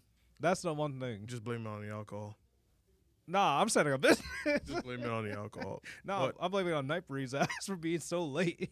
But but hey, at the end of the day, we did our thing. Oh, we yeah. did it again. People loved it. The content's there. We took a lot of clips. That is also My favorite. there. What was your favorite match from that situation that we can tell a quick story? I would say Femshep versus King Raichu was mine. That was Because a good one. they're homies. We didn't know they were homies until they started saying so. And you just hear King Raichu scream all the misinputs that she did. I also got it on my phone too. I was recording this at the same time while commentating. I'm like, oh no, like not safe. like that event alone, you can easily say, yo, you had to be there for that event. Oh yeah, you 100% You had to be there for that event. And man, it was such a good time. I remember Nightbreed's ass was tipsy than that motherfucker was drunk last night. That Saturday night. That bitch doesn't even know how to run a bracket while he's on this. I was like, you know what? I'm done. I'm packing all this stuff up. I'm going to bed. And you Fuck wanna hear this. something funny? The fact I was drinking and still ran bracket, I'm just like, man, my immune system is on point. And also, shout out to Demi and Hines for saving my dumbass. They went to Miller's Ale. They accidentally got the wrong order of fish and chips. I fucked that shit up while commentating. I was hungry. Yeah. And plus, it helped me sober up quick. Yeah. I do not want to be caught lacking. It's been 5 years since I've joined the FGC. I have not been bodied yet. It's bound to happen. But man, that was That was one of the most unhinged events. And that it definitely was, to the point where even after the event, like after CEO, even Jabali was like, yo, I want to help make this bigger. It was just like, fuck. Now there's no turning back. Yeah, there's literally no turning back. Because the fact is, now we have an opportunity to put it in the ring. Yes, but at the same time, it's just like It's a dicey situation. it is a very dicey situation. It's like, how unhinged can we be is the question. that's why I went in the group chat. I was like, I want to keep it as authentic as possible. Like, And most I would be happy with it, yes, but at the same time, we may not have a lot of free control, and just like I think Jabali would just like let this one slide specifically, similar to Mortal Kombat. Mortal Kombat during Combo Breaker, a lot of people were talking shit in the mic and doing all this other stuff. I think he's gonna let it slide. I have that feeling. we'll see. We'll see. It's not. We're gonna have to wait till next year to find out on Dragon Ball Z. But Yeah, it's definitely one of those situations because for me, I'm all about keeping I am all about keeping an authentic experience as authentic and true to it as possible. I don't want to compromise it because that ends up compromising on the experience for a lot of people. I think my because favorite. once it goes mainstream, then it's just like now there's gonna be like rules and regulations. No, it's like the reason why it's underground because it's underground. Like you have your official professional tournament, and then you have the thuggery and the chaos that is You that just is have chaos. underground. So it's just like There's all sorts of chaos. I'm happy that hey, there's an opportunity to make it bigger, but at the same time, it's like I want to keep it underground. I don't want it to go above. Like keep it underground because that's where it thrives the most. I think that's where we have to like later on. Like I feel like I doubt Jabali will watch this, but the odds are like very slim. yeah, Like we would just have to keep it our own terms, have some formal agreements before executing. Because what's the worst that's gonna happen? We don't do it in the mainstream, and we just have it in the same spot. yeah. Like I don't mind. That's the worst outcome. Yeah, I don't mind doing it in the same spot. Like I don't mind that because for one, as I said, you want the authenticity because because if we have it like in that ring or whatnot, then you're not gonna have the people standing behind you shouting, yelling, and cheering, and it's like that's the authenticity I'm talking about. That would Because be you funny. want all the people to watch your match. You're cooking somebody, y'all talking shit, and you have people cheering you from behind. Imagine that. Versus if you do it in that ring, now all of a sudden you can't have people in the back or whatnot because of liability issues because they may mess with the equipment. That's where I'm getting. That's where you're on the right side. Yeah, of that's where thinking. just like keep it underground as possible because the moment you raise it up past underground, it's like it's no longer underground anymore. Yep, it's just there. Yeah, and it's just like that's why I was like, let's keep it as true and authentic as possible because this is the FGC in its pure form, as I've mentioned to people. Yeah, this is real talk. We'll have to see how things go within next year. Mm-hmm. But yeah, that tournament, you see a lot of people hungover, dying. I picked up Raichu just because he called Nightbreed a bitch and actually can back it up with all this gaming and such. I was cackling like, yep, he's valid. I run Island if Herb's not around. Not with an iron fist, but just with swag. Speaking of Herbs, he definitely has to show up next year. Oh yeah, there's no 110% no excuses this time. Like, Herbs, I know you're gonna watch this because I'm gonna clip this part and I'm gonna send it to you. You are coming to CEO next year. No excuses for dodging and ducking for next year, okay? You are coming, okay? Underground for next year is going to be big. It's going to be lit. We going to need the tribal chief of FGC Island to show up. Ulafala and all. You showing up. As your wise man, you are showing up. Your presence is mandatory for next year, my guy. And I will be there with you as your wise man. Oh my god, we're gonna need a bigger car for this one. But that would be so funny. I'm excited to see like next CEO, next fighting game events. Like Island is motivated into competitions because of this. Like day 3, like after everyone's recovered and all, watching some of the finals, we all went to Cheddar's. Yeah. We all decided to go to Cheddar's because we were tired of spending expensive like money on food and such. Like for our meals, $50 at Cheddar's. I got myself an appetizer, some ribs and tenders, and everything else. Nice. Then I got you a cheeseburger and everything. Like, Yeah. because Orlando food, expensive. I will say that. But watching the finals at Cheddar's and then trolling somebody on Twitter, all of us like universally agreeing to mess with one person, Mm-hmm. that was the funniest experience for all of us in Ireland together. except for Dark Ice, who was working on the Project Storm. Right. But it was great. Yeah. Day 3, as I said, as Waluigi said, day 3 was a chill day. You know, everyone's just, hanging out, chilling, trying to recover from last night's chaos or whatnot. You know, I chilled. We did more podcast content. Also got the whiteboard. When we ended up taking a photo with Jabali, and he also shared it on his social media. Yeah. Of just like, hey, and followed the both topic. of us. Describe CEO 2025 in one word. Motherfuckers don't know how to read the directions because some people put 2 words, and I'm just like, And some of them spelled Jabali wrong. yeah, That was the realest trolling I've humanly seen. But yeah, Jabali follows on social media. That's actually a very cool feeling. Like the CEO follows the South Florida Gamers podcast. That's super dope. absolutely. So I'm happy with that. Like, me and Waluigi, we have accomplished our goals that we set for CEO. All the goals that I wanted to do, I've accomplished throughout that weekend. And that is one, getting more people to, just tune into us. Yeah. Check us out.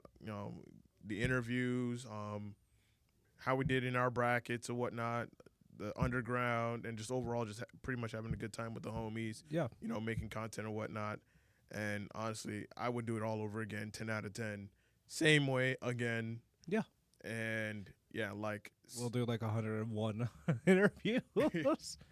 I was burnt out because I did like 75% of them. yeah. 75, 80, I don't even know the numbers, but that was insane. The fact I was able to repeat myself that many times, exhausted, dehydrated, without any caffeine, with caffeine. And then I'm still cracking up because I tried to get the guy I cooked to interview with me. I'm like, damn, I realize that's disrespectful, but it happens. That's great. It was. But yeah, that was definitely a fun moment. You know what's the funniest thing? We have a whole video on AJ. We forgot to post. You mean the one where we Where he dodged. Yeah, I posted it on my IG stories. Oh, thank God. And I even tagged him too, and he reshared it. Oh, okay. I thought he missed it. Nah. We had to get him. We had to get him for that. I'm like, bro, you ducked, my guy. Yeah. You ducked. Should have pulled up. And everyone else, like Dan, Media Nut, S15, AJ, Adam, Jasmine. The people that don't go to fighting game tournaments but like fighting games. Yeah. I'm like, listen, there's a reason why we hold CEO in such a high regard, and we try to invite Dynamic Whack him too. And Mr. Nick him too. Yeah. And there's a reason why we want to invite as many people to these events as much as possible, because for one, if you're tired of your typical anime conventions and whatnot, you go to CEO, you're never gonna look at anime conventions the same ever again. Nope. Once you experience one, Standards just go higher. yeah, your standards go a lot higher. Now, of course, if you've traveled to so many different cons and whatnot, so of course, by nature, your standards of your judgment will be increased. Yeah, will be increased. But the experience that you get to have when you go to an event like CEO versus some of the anime versus some of the conventions that we have here in South Florida, you're gonna look at it differently now, so much differently, to the point where now CEO becomes a priority, to where I'm going to this event every year. I book here on I out. book it for work every year. No Yeah. question. But yeah, you'll see different types of cosplayers showing up, like Miss Valentine, the goat of cosplaying. Yeah. She is just like one of the best cosplayers in South Florida. She owns it. Hands down. Hands down. She cosplayed Shenron, cooked. She was a judge.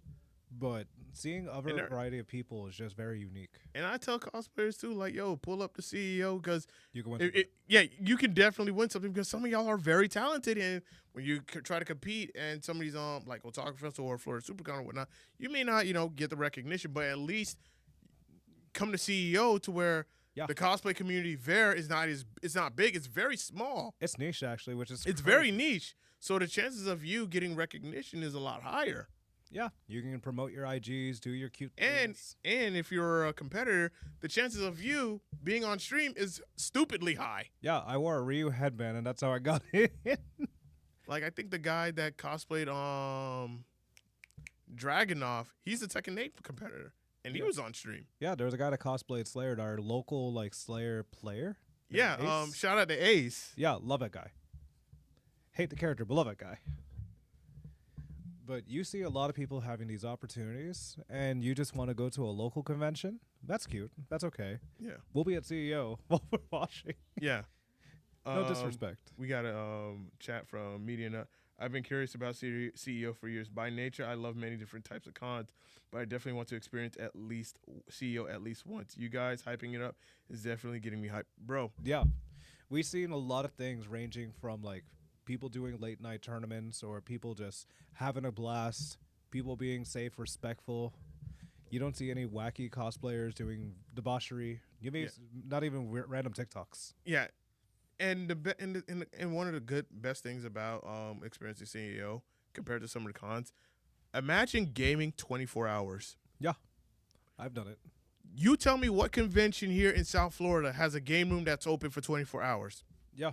Or you can do karaoke late at night, always up until like 4 or 5 in the morning. Only at CEO you can experience that. Yeah. Only at CEO There's you can do not that really many cons. Like the cons are just pricings of food, but that's out of our range anyways. Yeah. But the one thing I will say that's a really good pro, a lot of high level players called this out, but people actually swapping PS5s out after every pool Yeah. so they won't prevent overheating and melting. That is the coolest thing you don't hear from any tournaments. Yeah. They- It's a good thing. They knew the situation, they understood the assignment, they took care of it. Yeah. I was watching them wagons just pulling off to the side. That was such a dope thing. Yeah.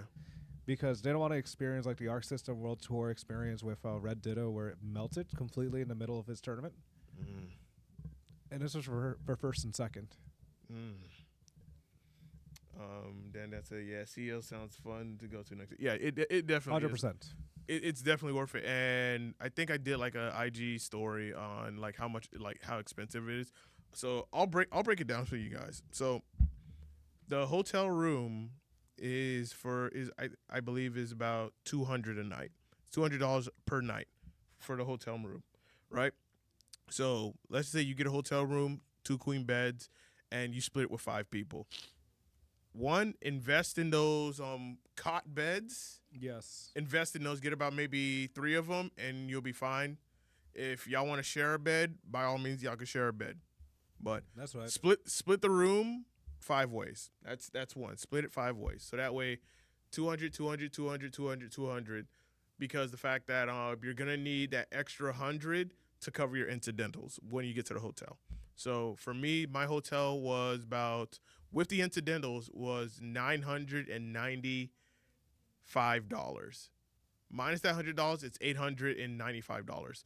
Because I had a $100 incidental, and that's pretty much if you order things like room service or some special stuff for your room. That's what the incidentals cover for. But once you're done with the event, the $100 incidentals gets refunded back to you. So hotel room, it's $200 a night and we stayed since Thursday night, Friday night, Saturday night, Sunday night. So 4 nights. Monday, we out. So that's your room. That's one. If you want to compete at CEO as a competitor, you're looking to pay, I would say the early fee would be about $100 to $110. Normal registration would be $110 to maybe $120, around that price range. And that is with one game tournament that you're going to sign up for. That's with one. So for me, I think I paid about $130 to $40. That's because I paid the extra $10 to have my gamer tag on my badge. I do it for all my CEOs. Oh, I was a bum. I did it once. I'll probably do it again next year because those badges look nice. Yes, that's what I was like. For this, I need to have my name on this one. It does So not that look- way I have all my previous badges. They all have my name on it. So that's the That's reason. true. Yeah, that's the reason why I just paid the extra 10. So when registration for CEO does come, and that's going to be in early 2026, that's going to be around your January, February time range. Sign up, but book the hotel ASAP. Now, when you do book the hotel, they're not going to charge your card, whether your credit card or your debit card. They're not going to charge it right away. They're going to charge it at least 5 to 7 days before you come to the event. So you want to make sure you have your money at least a month in advance, so that way you're covered. You don't have to worry about the hotel, like the money for the hotel. That way you're covered. You don't have to worry about it. It's an afterthought. Get like one of those prepaid cards or get another like debit card or whatnot that's valid, and then you just have the money put in there, so that way when it comes CEO time, you use that card and that's it. The money goes in that card and that's it. And it's that way you don't have to worry about it. That or you put it into a credit card. So that's registration, that's hotel, and that's it. You definitely want to have money for food. I would say around $150 to $200 of just food money, because you're gonna want to travel and try out different places that sit and eat and whatnot. So you want to have at least that much. So you want to have that money for food, and for merch, you want to have like a good Couple hundred, I'd say. yeah, a good couple of $100, maybe hundreds of close to $200. If you just if you're there like buy merch, like things like T-shirts, keychains, like I'll show you all. Shit, I don't have anything on me. Like for me, I bought 2 keychains of both of my main characters from Grand Blue, Narmaya and 2B, and they both cost me together $30. So you have that, so that you can spend money on merch. There's like a lot of merchandise there, like Arcade 6 controllers, things like that. So it ranges. I would say overall you could spend about $500. I would say if you had like 500. Now travel, that's another thing. How are you gonna travel there? I recommend carpooling, and then whoever's the driver, just pay them gas money. Just carpool, give them gas money, done. Or you use your own car and you go there. And parking is actually $16 a day because it's a special event. So you're only paying $16 a day just for parking. So I would say overall, $500 would cover you for CEO for 4 days. Thursday through Monday, that would cover you. $500. That's all you would need. $200 for the room. 100 and something. If you're competing, it's gonna be 100 and something. If you're competing, and then the rest of the money, that could just be your food money, because there's also a nearby Publix. So if you want to take that long walk, Stack up. yeah, you could just be like, you know what, let me just go shopping and just buy all my snacks and things like that for CEO, and then just eat at the venue or whatnot. So I would say $500 minimum to go to CEO, and you'll be good. That covers your room, that covers your registration, whether you're going as a competitor or even a spectator. I think with spectator, it's a lot cheaper, but still, $500, you're good. I'm definitely going by train and everything. Brightline. Take Brightline. There you go. You said it. We said it like we've been saying, like we knew immediately what we were. Yeah, take Brightline. So, oh shoot, phone died. Oh well.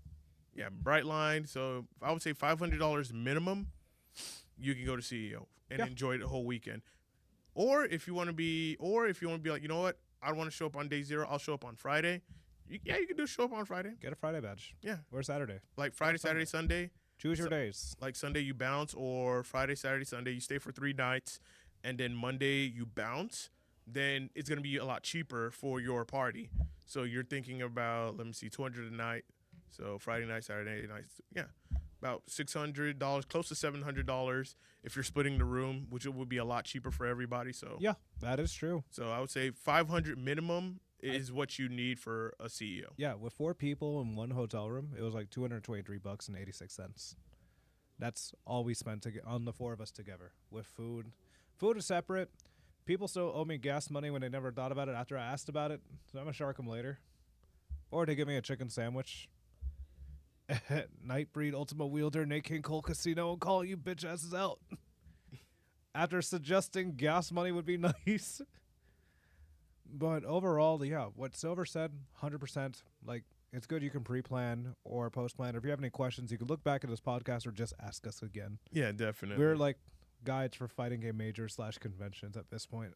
Yeah, Media that says Vicky, Kitty, Daft, True Blue are all old friends of mine. We used to be part of the Tier Breakers together around 2016, 2017. Tier Breakers. So I'd love to meet them and other Smash community members. My only possible gripe is it'll be a weird experience, a con without panels, but hey, I'm willing to give it a chance. Yeah. Oh, yeah. Yeah, there are like no panels and things like that. There's no panels, but there's always like something to do. Yeah, that's why. What me and Waluigi did, we just did like interviews and whatnot. We found something to do. Yeah, I could you'll find something to do, or like what me and Waluigi did. We just created content there, and we attracted the attention of people. Yeah, people liked what we were doing. Like if there's no panels, then start one. Just find a section to where people are just going in and out, and just start one. Yeah, throw a debate in. Yeah, I remember your debates. I haven't forgot about them in a hot After minute. doing cons for almost a decade, a true con experience usually requires gaming, cosplay panels, special guests, and special events. So I'm curious how I'll compare CEO to the others. So I'll let you know that there are no panels, there are no special guests. Yeah. Special events. I would say special guests are talents, quotation marks. But they're just regular people that have been been in the game for a minute. Yeah, I would say your special guests would be like your Justin Wongs, your IFC Yipes, Tasty Steve, Spooky. Yeah, commentators are legendary. Yeah, your legendary commentator. Yeah, definitely those people. Like, yeah, those would be like your special guests. And sometimes Harada, shows up Randomly. Yeah, Or Daisuke at Evo. yeah, Daigo is like a living legend yeah. who looks baked half the time. I don't know what they feed him here in the U.S. Yeah, so unfortunately there's no video interviews. Yeah, there's no video interviews at CEO until they're random. they're very random. Infinite was there doing interviews for CEO. Yeah. And then there's trivia while we were doing a podcast, but people came more to the podcast than the trivia because they're like, win money, not with us, win your attention. Yeah, because the schedule structure of CEO is mostly just all the fighting game tournaments. Yeah, pools. So, yeah, it's the pools of all the fighting game tournaments. Then the top placements. And then of course you also have your special, your community tournaments as well. I was thinking about unique events. The weirdest situation that happened at CEO was the Joe Budden situation. I heard about that. So I think that's the only worst case scenario where a Tekken player won his match dressed up as Dr. Doom and just decides to throw toilet paper at commentators or try to go into the back room when he is not supposed to. So he got disqualified. Gladly he didn't get banned, which is shocking, but I heard he's an online persona.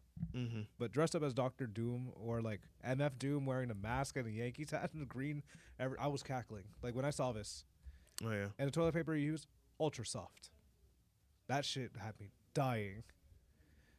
That's just comedy right there. It is comedy at its finest, when you think about it. But these are very rare events. You don't see anyone going into fights, any crazy scenes. Yeah. Last Daytona, I think someone broke their snack box or smashed it after losing. Yeah. And then Junk Fu was like, "Hey, we got a promo going on." But people make the best out of these situations without causing too much conflict. Yeah. You're not gonna get drama at CEO or whatnot. That's maybe beef, but people just do money matches or first to tens. Yeah. The underground, maybe there's a little bit of tension, but not enough that'll cause concerns. Yeah, I would say for you, Pedro, you going there for your very first time, you just have to make a name for yourself within the scene. Yeah. Eventually it'll come. But it's just gonna take time. For me and Waluigi, it took us time. Oh, a lot of to get to where we're at now. To where it's okay, now people are starting to notice us. But we've been going to CEO since 2021, so it's about 5 years. It's people catch a whiff of what we do. Yeah, and then we just had the audacity to go bug Tong and touch a Bailey.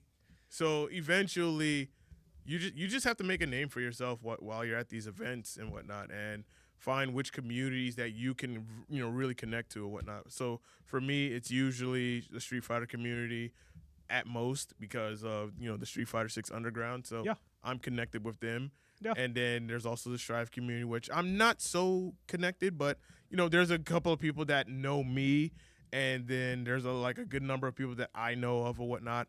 I'm trying to sink my hands into Grand Blue, but it's very niche. So you have your niche communities I think here Fatal and there. Fury is the next step if people show up more. Yeah. To the locals. Hopefully. So I would say when you're going to an event like a CEO, you just gotta make your name for yourself there.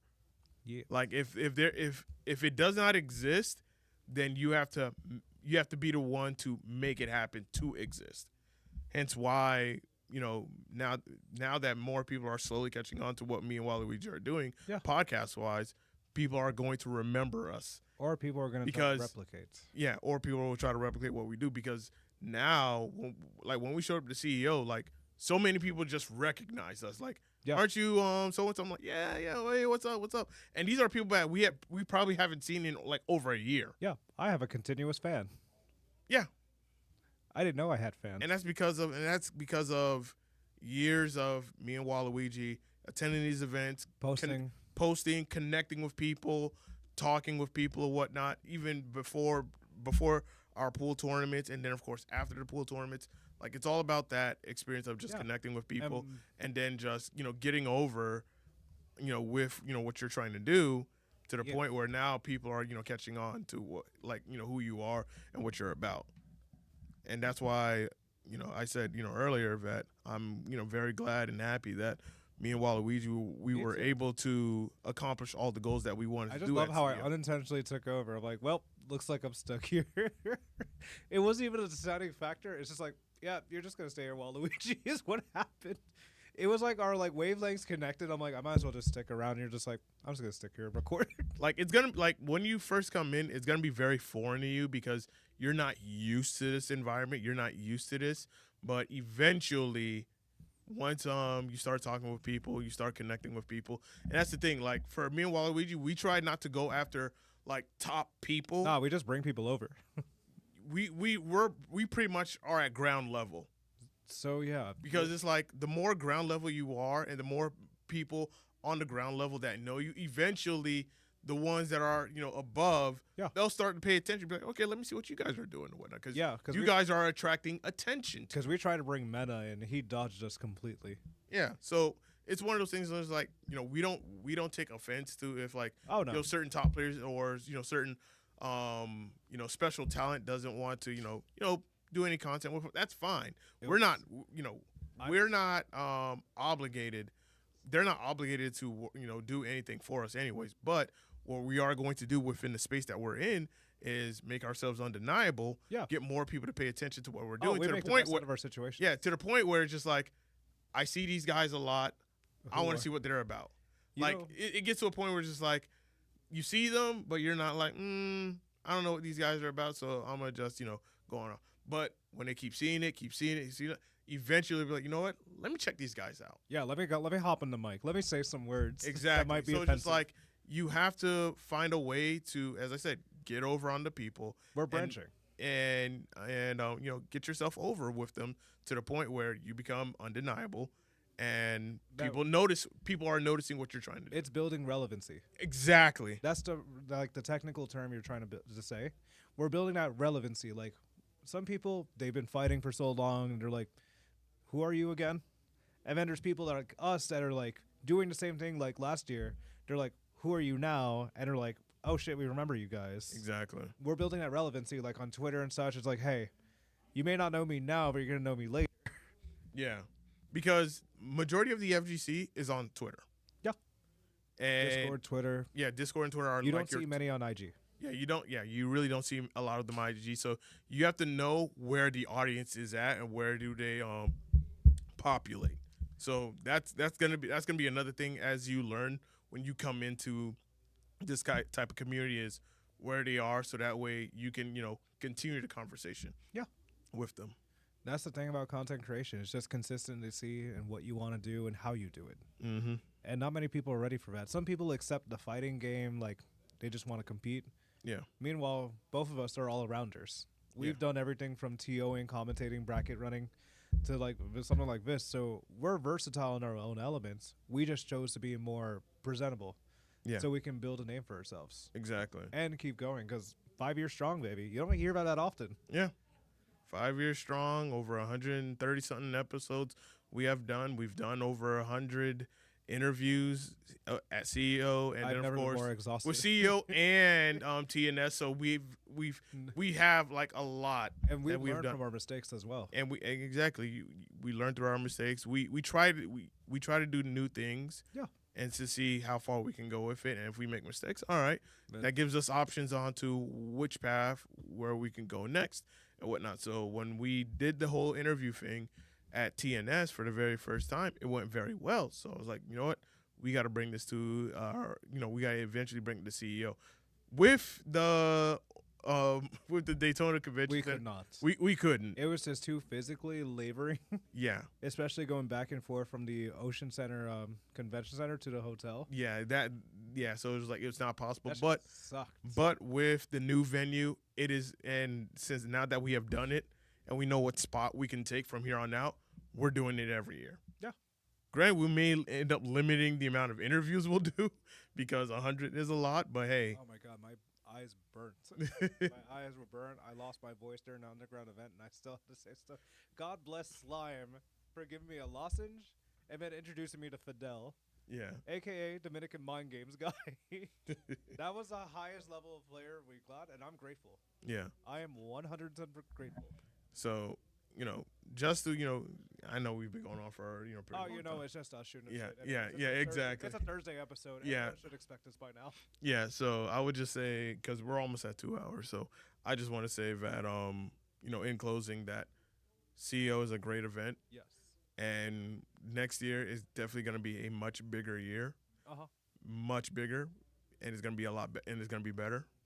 The ideas that we both have is going to be manifested, and it's going to happen Oh, for we're next doing year. Yeah. We're 100% doing it. And we also want to bring in more new people because I know shout out to Dynamic Whack. He does Beyblade and whatnot, and I told him like, yo, there is a crowd for Beyblade at CEO, so it's just like, oh yeah, he's definitely gonna pull up for that one because I told him and again shout out to him again that bro, you are literally carrying the Beyblade scene in South Florida.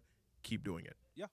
Don't stop. Keep doing it. For yourself and keep Like this is how you make a name for yourself. Like you have to put yourself out there and put yourself in an environment that is unfamiliar with you and just learn to work it and just see what works and whatnot, because eventually people are going to notice and catch on to what you're doing, and eventually as I said, you'll start getting over on people. People are going to start checking you out. People are going to start noticing you. When you go to these events, you're getting constant love from people like, yo, what's up? How you doing? And whatnot. Yeah. Like, You don't see that at conventions as usual.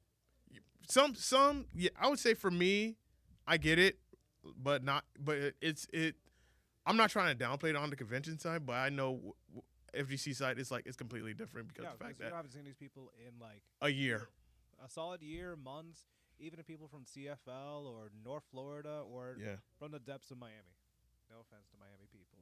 Yeah. So I definitely want to leave out with this, like, you can do Mario Party at CEO. That's the beauty of it. Like if you have like a game that's like a couch co-op game where multiple people can play it at once, you're going to find people that's going to want to play with you. Yeah. And You're not to going get to be alone. yeah, and to give you an idea, Pedro, let's just say you want to do like a Mario Party play session in Jabali World, and you have like a stream set up. It's not gonna be streamed, but a recorded setup to where you can record people's reactions, and of course the audio. You will guaranteed find people that's going to want to hop in and play with you. Oh, you're making free 100%. You are, yeah. That's free content. That's free content right there, because at the end of the day, everyone's a gamer. Yeah, you're making your own rules and your own standards and such. Exactly. Everyone's a gamer, and you just connect with the people, because you'll be surprised how many people you'll come across that live in different parts of the United States, or hell, even the world. Yeah. Yeah, like people started their locals from Puerto Rico and all over the spot, Mm-hmm. and people that represent here, awesome. Like I said, like, yeah, this is thoughts we can close on. Like, CEO is always a place I would go to. That's like a tournament I will call home as a Floridian. Yeah. And it's something that Silver and I are going to keep going to and continuing. Yeah. We're going to be well known no matter what the situation Yeah. is. And we still are. Yeah. We're known, but we're going to go higher Oh yeah. every year. Yeah. Yeah, that's my closing thoughts pretty much. Yeah. So with that being said, yo, everyone on Twitch, YouTube, Facebook, I haven't checked the chat on Facebook, and of course Twitter. I haven't checked the chat on Twitter. Whoops. But yo, shout out to y'all. Thank y'all so much for watching and tuning in. Let me go ahead and play that, lovely music. Yeah. Such vibes. Nice. Very nice. So yeah, we're gonna go ahead and get on up out of here, y'all. We've been going for almost 2 hours.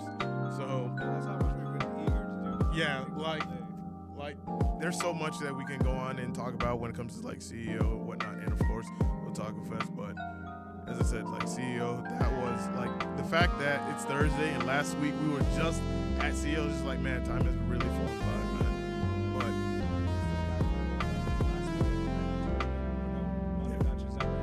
oh yeah, definitely. And yeah, but I do want to leave off of saying this, and that is instead of me saying support your locals, go to your locals. Go to your locals, because when you go to your locals, you get that small experience of what a CEO could be. Because that's exactly what a local is, a smaller CEO. Because when you go to CEO, that is your local expanded 100 times bigger. The experience is 100 times bigger than your local experience. Flint is a local. You also have Guildhall as a local. You also have ROK Esports as a local. You also have DK Battle Lounge as a local. You also have 10th Level Tavern as a local. Go to your locals. Yep. Don't just. I want to change the phrasing from support your locals to go to your locals. Go to your locals, people. Yep. If you go O2, that's definitely on you, homie. I don't know what else to tell you. Like, practice, lab, have fun, meet people, socialize. That's what an offline's all about. Like the general social interaction and connectivity. Absolutely. People come and go at conventions, but when it comes to a tournament, people stay, resolve things, and keep going. Like the people that go to our locals and whatnot, I'm gonna see them pretty soon, like in like next week. Yeah. I'll see them next week. Looking forward to it like always. So anyway, guys, this has been episode 135 of the South Florida Gamers Podcast. I'd like to appreciate y'all. I appreciate y'all. Thank y'all for tuning in. And yeah, until next time, as always, I'll stay classy.